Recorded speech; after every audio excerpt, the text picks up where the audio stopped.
¿Qué tal amigos? Bienvenidos. Esto es JN Noticias. Mi nombre es Ismael Soto. En la parte inferior de sus pantallas aparece nuestra página web www.jn19televisión.com y recuerden que estamos en Movistar TV, canal 574, las 24 horas del día y a nivel nacional. Como lo comentábamos en los últimos días de emisión de este programa, el 28 de julio el presidente de la República, Martín Vizcarra, anunció en su mensaje presidencial la presentación ante el Congreso de la República de una propuesta de reforma para el adelanto de las elecciones, tanto de congresistas como las elecciones del presidente, es decir, elecciones generales. Estamos en esta oportunidad en comunicación telefónica con el doctor Luis Solari de la Fuente, político peruano, expresidente del Consejo de Ministros y excongresista de la República. Doctor Solari, bienvenido a JN Noticias. Mucho gusto de saludar a señor Ismael y por su intermedio a todos los televidentes que les van 19. El gusto es nuestro. Buenas tardes. ¿Cuál es su opinión sobre la propuesta que presentó el presidente Martín Vizcarra ante el Congreso ya oficialmente? Bueno, no hay que perderse en los plazos, en los tiempos ni nada. Simplemente hay que fijarse en dos temas fundamentales. Correcto. Uno, si lo que anunció el presidente y que fue aprobado por el Consejo de Ministros está de acuerdo a ley. Y segundo, si la propuesta está enmarcada dentro del Estado constitucional. Es decir, del sistema y del ordenamiento jurídico alrededor de la Constitución. Primero, acabamos de enterarnos hoy día que el Consejo de Ministros aprobó elecciones para julio del año 2020 y que lo presidente, porque eso es el texto, eso es lo que aparece en el acta que ha sido publicada, pero que el presidente anunció otra cosa distinta. Ese entrampamiento lo tiene que definir el Congreso y el Tribunal Constitucional, ¿no? Correcto. Y una vez más el ministro de Justicia hace meter la pata al gobierno y al presidente, haciéndoles quedar en ridículo. Se publica un acta y en el acta se anuncia una convocatoria de elecciones para el 2020, pero para el mes de julio. Claro. No es que yo lo parcho con una subsanación, no. Adelante de elecciones es una cuestión seria que solamente se hace ante situaciones graves, como sucedió en el año 2000, que el Perú estaba intervenido por el sistema americano, con una votación de 34 cancilleres en una asamblea de la OEA, que se había derrumbado la dictadura, que se reveló con el video Puri Montesino cómo se compraba congresistas, y además el presidente se fugó. O sea, era una situación catastrófica para el Perú. Ahora, ¿estamos en una situación de ese tipo? No. ¿Cuáles son las dos condiciones en las cuales la Constitución del país prevé el adelanto de elecciones? Una, cuando el presidente disuelve el Congreso, y dos, cuando renuncia el presidente y los vicepresidentes. No existe otra. O sea, para mí esta convocatoria está fuera del Estado constitucional. ¿Para qué está el Estado constitucional ahí? Para que cualquier presidente no mande al Parlamento o recorte de mandato o extensión de mandato. Porque también puede haber un presidente que se le ocurra, hace su negociación con el Parlamento y manda una extensión de mandato inventando una crisis inexistente, ¿no? Entonces, por esa razón es que en la Constitución no están previstos los adelantos de elecciones más que en dos circunstancias. En ese sentido, doctor Luis Solari, ¿qué es lo que debería hacer el Congreso ya con la propuesta presentada? Mira, el Congreso puede hacer tres cosas. Uno, le da trámite y agacha la cabeza, lo cual nos crearía un problema para el futuro, porque quede el precedente de que por quítame estas porque vuela una mosca, ¿no es cierto? Se adelantan elecciones, o porque vuela otra mosca, se posponen elecciones, ¿no? Ese es un problema. La segunda posibilidad es que el Consejo rechace la propuesta porque es ajena al marco del Estado constitucional, como ha señalado claramente quien habla del Estado constitucional siempre ha sido el profesor Blume, que preside el tribunal. Y la tercera posibilidad es que el Parlamento le haga una consulta al Tribunal Constitucional para preguntarle si el adelanto de elecciones en una situación como la actual, que no es una situación de catástrofe como la tuvo en el año 2000, va para adelante o no. Hay que señalar que el único fundamento jurídico que presenta el proyecto de ley es que esto se hizo antes en el año 2000. y no se menciona todo lo que pasaba. Yo fui congresista en el año 2000. Yo he estado ahí, yo estaba en la mesa de diálogo de la OEA. Correcto. Una catástrofe, un país intervenido por disposición de 34 cancilleres en asamblea de la OEA con voto por unanimidad. Una situación totalmente distinta. Totalmente distinta. Entonces, yo honestamente mi recomendación sería decirle al Congreso que haga la consulta para ver si este planteamiento del Poder Ejecutivo está de acuerdo o no, está enmarcado en el Estado constitucional. Correcto. ¿Qué pasa si contestan que no está enmarcado en el Estado constitucional? Bueno, pasa que el presidente dirá, pues, ¿qué hace? Queda en ridículo y tendrá que ir a un proceso de diálogo y negociación, no con el Congreso, con las fuerzas políticas y la sociedad civil. Correcto. Mi planteamiento es muy simple, ¿verdad? Este tipo de situaciones como la que hay hoy día en el Perú se resuelve de una forma muy simple. El presidente despacha su gabinete y convoca un gabinete de personalidades y convoca una mesa de diálogo y consenso para sacar adelante el país, en la cual, por supuesto, el Congreso se va a allanar a muchas cosas, los partidos se van a allanar a muchas cosas y se va, o por supuesto, el gobierno comportarse de acuerdo al Estado constitucional. Correcto. Miren ustedes lo que acaba de pasar, eso le da una idea a qué clase de ministra de Justicia tenemos en este momento en el Perú. Nos hace daño. Ahora mismo el quilombo que va a haber porque el acta dice una cosa distinta a lo que han presentado. Eso es una cosa grave. Esto no es una cuestión de comerse un plato de picarón, no, es una cosa grave, que aprueban una cosa y después mandan otra al Parlamento. ¿Reforzaría eso la versión de algunos parlamentarios que aseguran de que esta propuesta es improvisada, de que no se ha debatido lo suficiente al interior del Consejo de Ministros para lanzarla? Bueno, el presidente del Consejo de Ministros le ha declarado el domingo a Mónica Delta, me parece que el lunes o martes a Patricia del Río. Correcto. Y ayer le ha declarado a Mavi La Huerta. Y las 3 veces el presidente del Consejo de Ministros ha dicho que la propuesta no la conocían los ministros. Y no la conocían porque el miércoles pasado, como todavía no se había aprobado la última norma de la reforma política, entonces obviamente no se podía tomar un acuerdo sobre cómo iba a reaccionar el Ejecutivo ante la decisión del Parlamento. Muy bien, doctor Solari. Las piezas de rompecabezas y es obvio de que acá estamos pues con una conducta que es inadmisible. Yo creo que el presidente tiene que sentarse a meditar seriamente en su casa, ¿no? Ir a rezar un rato y que Dios le ilumine. No se pueden hacer cosas como las que estamos viendo en este momento. Correcto. En un país para preservar el Estado constitucional. Bien, doctor Solari, nos ha ganado el tiempo, hemos recogido su opinión, le agradecemos por su disposición. Hasta otra oportunidad. Muchas gracias. Gracias, un saludo. Ha sido un gusto el doctor Luis Solari de la Fuente, político peruano, expresidente del Consejo de Ministros y exparlamentario también, dándonos su opinión sobre este tema. Y vámonos con otra información. El arzobispo del Cusco, Monseñor Richard Alarcón Urrutia, ha enviado un saludo a la Congregación de Canonesas de la Cruz por los 100 años de labor que han cumplido. En su mensaje, agradeció a las religiosas por su entrega a la cruz y el amor a Jesucristo. De la imperial ciudad del Cusco, quiero hacerle llegar mi más cordial saludo y felicitación a la Congregación Canonesas de la Cruz, que está este año celebrando su centenario de su fundación. Y recordar con gran cariño y elevar nuestras oraciones por su madre fundadora, la venerable Madre Teresa de la Cruz.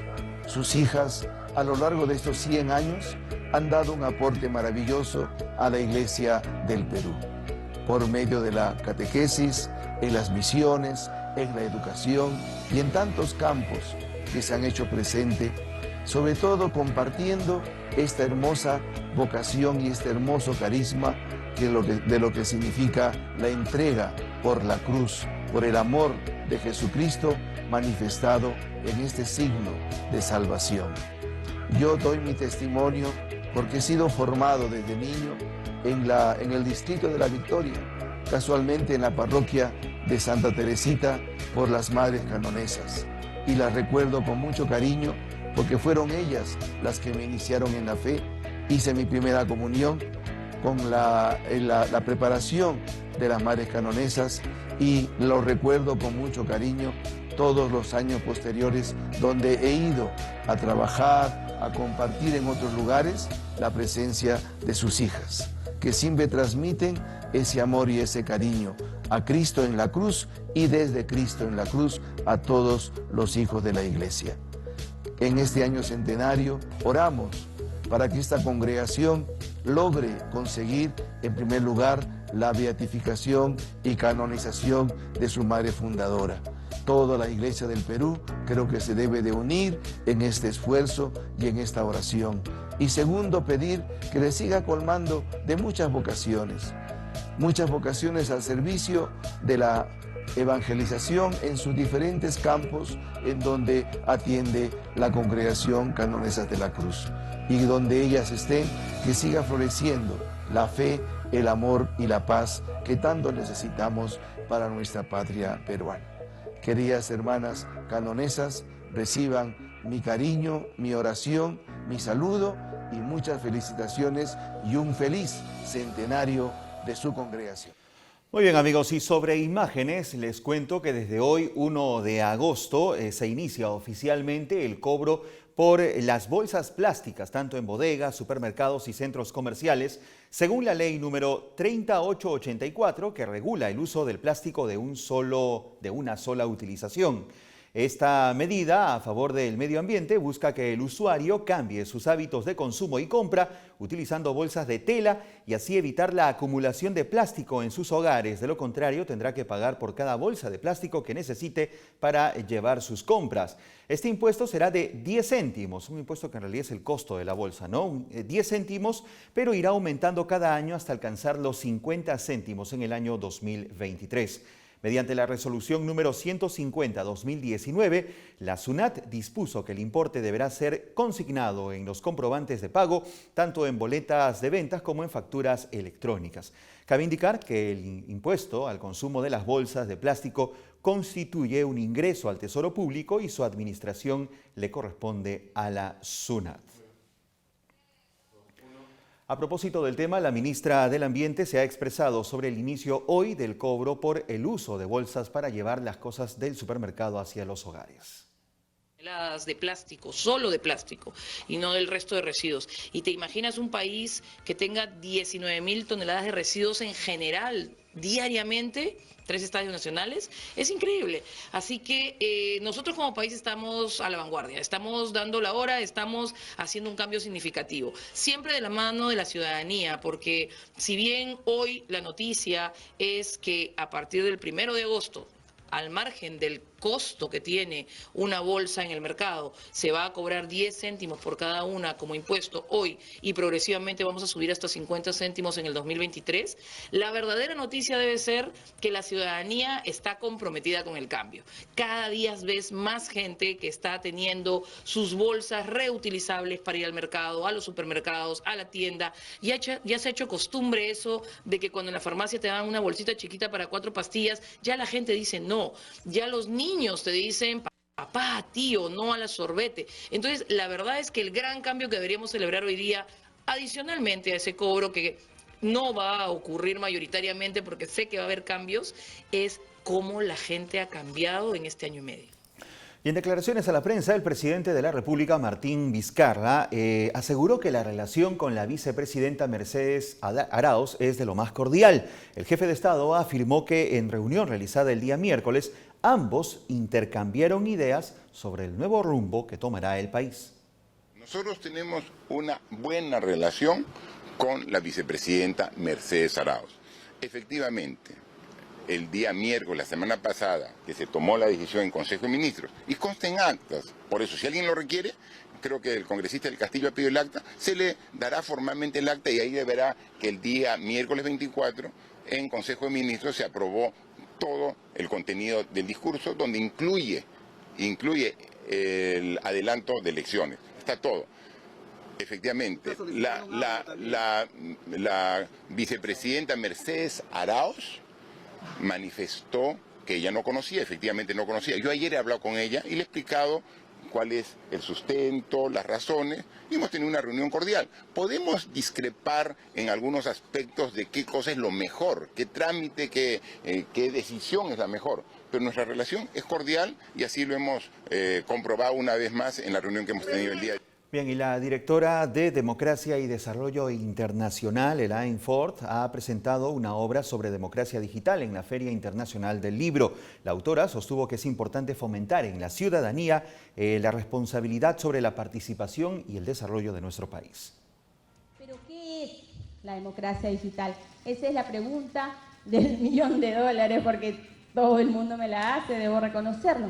Es poner Internet y la tecnología al servicio de la ciudadanía, al servicio de las entidades públicas. Es fortalecer los derechos y las libertades de los ciudadanos. Es permitir y acompañar los procesos de modernización e innovación en las entidades públicas. Eso es la democracia digital. El reto de la democracia digital, por la autora Elaine Ford y con la coedición del Jurado Nacional de Elecciones, fue presentado en la Feria Internacional del Libro de Lima. La exposición del libro fue recibido con gran asistencia del público. Elaine Ford, directora, fundadora de Democracia y Desarrollo Internacional y creadora del programa Democracia Digital en el Perú, destacó el papel crucial del Internet y la tecnología que tiene en la vida de los ciudadanos, los partidos políticos y las entidades públicas. Eso nos compete a todos como ciudadanía, hay un papel importante. Yo creo que necesitamos capacitar, educar en torno a crear ciudadanos responsables, ciudadanos digitales en un entorno totalmente tecnológico, ¿no? Y los siguientes pasos es conectar a la mitad de la población que aún no accede a Internet, que eso es fundamental, porque sin acceso a Internet lo que se está generando es una brecha digital muy grande entre aquellos conectados y entre aquellos que aún no gozan de los beneficios de Internet. La temática de esta obra gira en torno a fortalecer las libertades y derechos de los individuos, así también al seguimiento de los procesos del Estado de modernización en la gestión pública con miras a fortalecer los procesos de transparencia. El doctor Francisco Miro Quesada Rada, exdirector del diario El Comercio, estuvo a cargo de comentar la obra. Lo interesante del libro es que aparece en un momento en donde se está dando una tendencia. A futuro, y hasta estamos acá en el Jurado Nacional de Elecciones, el voto electrónico va a ser universal, como en un montón de países. Acá en el Perú todavía no es universal, es experimental. O sea, yo he votado electrónicamente en las elecciones recientes, ¿no?, que hubo en mi distrito electoral, en Surco, pero otros no. Tiene que ser universal. Tenemos voto electrónico, tenemos el gobierno electrónico que debe contribuir a la transparencia, que es fundamental en la democracia. Por su parte, el doctor en Ciencias de la Computación, Ernesto Cuadros Vargas, también comentarista de la obra, se refirió al reto que implica la práctica de una real democracia en nuestra sociedad. Nosotros tenemos que preguntarnos si es que es obligatorio o es voluntario subirnos a un cambio de este tipo. Necesitamos hacerlo y como comentamos, esto es algo que nadie nos va a pedir permiso para seguir avanzando a nivel mundial.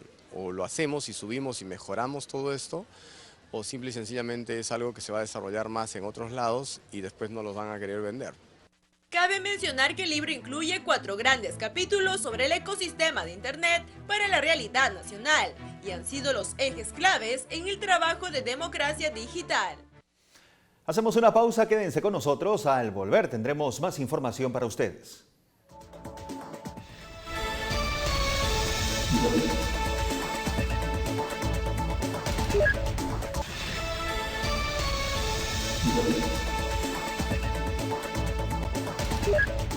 Amigos, continuamos, esto es JN Noticias. Enseguida tenemos algunas novedades que se pueden encontrar en la 24ª edición de la Feria Internacional del Libro. Editorial San Pablo presenta una obra sobre Jesús Eucaristía.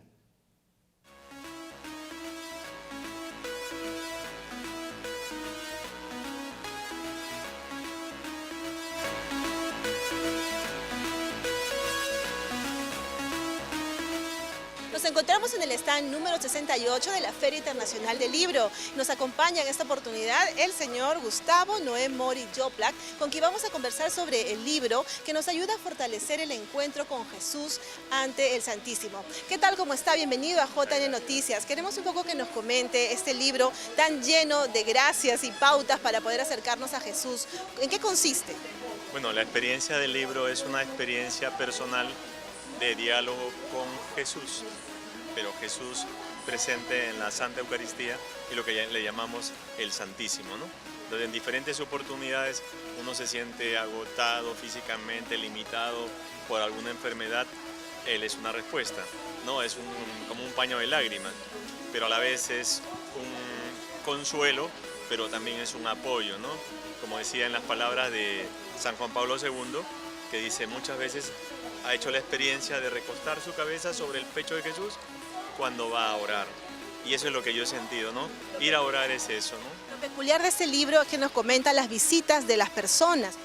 Mi propia experiencia en el sentido de que por el trabajo que me toca hacer por San Pablo, por la editorial, viajo por todo el Perú.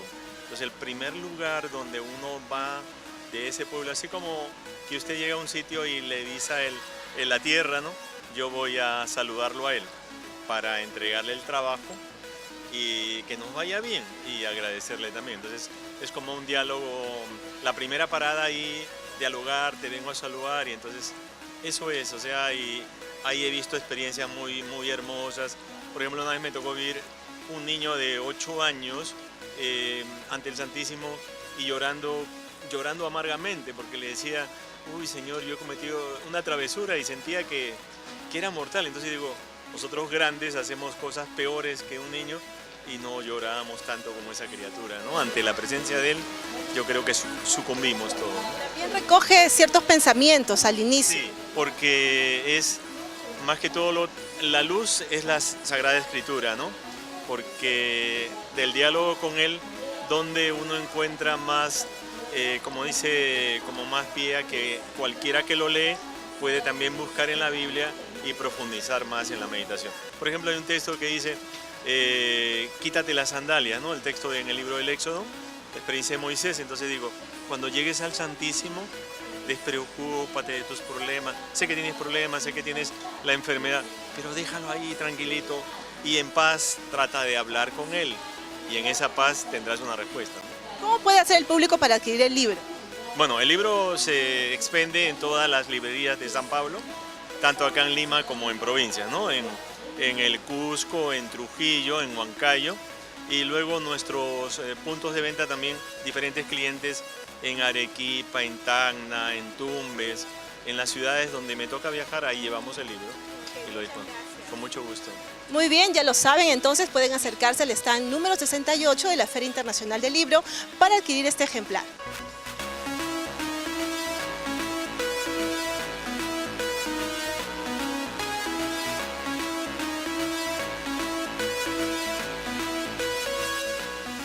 Tenemos una buena noticia para todos, nueva medalla para el Perú. Marco Carrillo se llevó la medalla de bronce en los Juegos Panamericanos Lima 2019 al subir en la modalidad tiro rápido con pistola a 25 metros. Además, el peruano ha clasificado a los Juegos Olímpicos Tokio 2020 debido a que Cuba ya tenía un cupo. Entonces, tenemos una nueva medalla de bronce y también un clasificado para los Juegos Olímpicos Tokio 2020. Es momento de la información internacional.